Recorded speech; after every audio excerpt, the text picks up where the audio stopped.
Good morning mga ka-BTV. Ito na naman tayo, magre-reaction lang tayo sa mga naganap dyan nung nakaraang araw sa Senado. Yung Rigodon na pagkatapos ng Blue Ribbon Committee hearing, biglang pinalitan si Senate President Chis Escudero. Pinapalitan agad. Siyempre ang may kumpas niyan wala nang iba kundi ang Malacanang. Grabe talagang doon mo mapapatunayan na sarswela lang lahat ang mga kunwarian na investigasyon ni BBM. At nagsalita pa na, di ba? Nagsabi pa na mahiya naman kayo. At sabi niya pa sa podcast niya na wala siyang sisinuhin, kaibigan niya man, kaalyado o kapamilya. Tapos ngayon, nung nagtapat na itong mag-asawang Diskaya, anong ginawa nitong administrasyon na to? Pinalitan nila si Chis Escudero at si Jingo Estrada para ipaupo nila yung mga kaalyado nila. Ito yung sinasabi ko na silent martial law. Bakit kamo silent martial law? Kasi halos lahat ng gusto nilang iupo sa kapangyarihan ay mga kaalyado nila. At ito pa ang katawa-tawa mga ka-BTV, pati si Senador Marcolita pinalitan na rin nila bilang chairperson ng Blue Ribbon Committee. Dito nakakatawa talaga dahil halatang halata na dahil sabi pa nga ni Chis Escudero mga ka-BTV, the name that you cannot mention. Yun kasi na-mention na kasi yung the name that you cannot mention, yung pangalan ni Martin Romualdez at ni Saldico. Kaya nagkaroon siguro ng Rigodon dahil lumabas na yung pangalan ng dalawang malalaking tao at sila yung tinuturo na ulo ng sindikato at ulo ng korupsyon. Isipin mo naman, 25% ang para sa kanila. Kaya talagang hindi na kayo magtataka na ang mga proyekto, ang mga flood control ay lahat substandard at yung iba talagang ghost project. Diba mga ka-BTV? Ito po ang nangyayari na sa ating bansa. Korupsyon ay parang isang pandemya. Pandemic corruption ang nangyayari sa Pilipinas.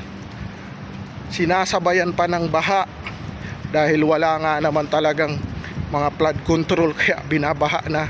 Kunting ulan, halos hanggang liig na ang tubig dyan sa Maynila.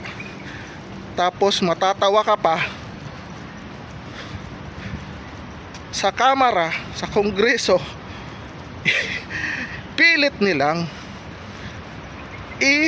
pinapasok ang pangalan ng Duterte at si Pulong, si Kong Pulong, pilit nilang isinasali. Diba kahapon ipinasok na nila ang flood control ng Davao.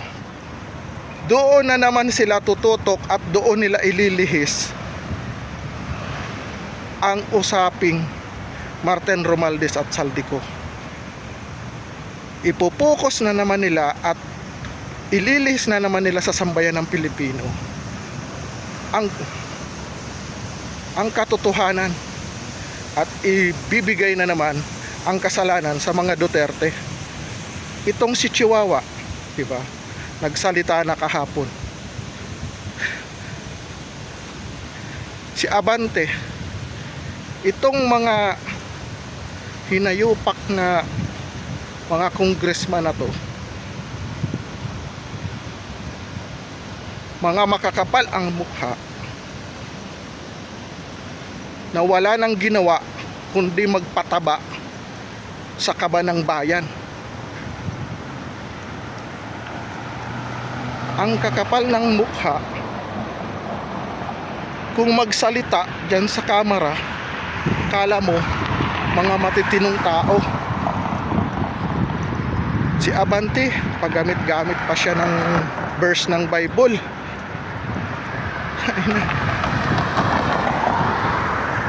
Tama lang talaga yung sinabi ng isang batang Muslim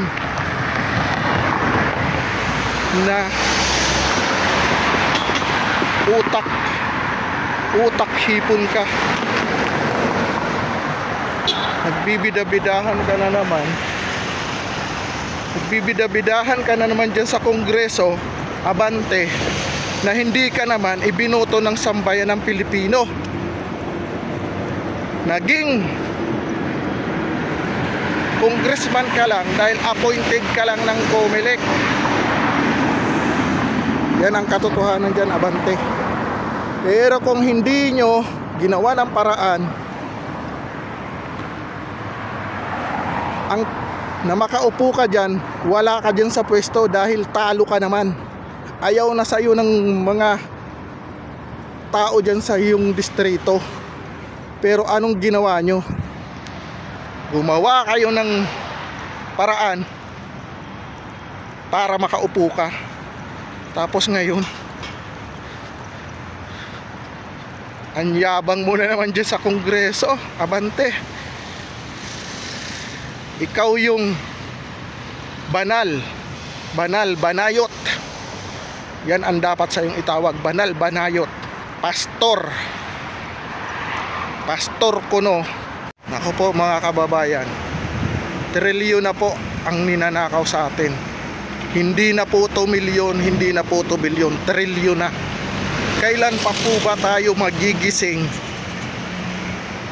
sa kawalang hiyaan ng mga politikong ganib sa pwesto at ganib sa kaba ng bayan? Tanong ko lang po sa inyo mga kababayan, hanggang kailan pa po tayo mananahimik at magtitiis sa mga politikong buaya at mga ganib sa kampangyarihan at mga Dracula ng kaba ng bayan? Hanggang kailan pa po mga kababayan? Magandang araw po sa inyong lahat, at always mag-ingat po tayo lagi, and God bless us all. And God bless the Philippines.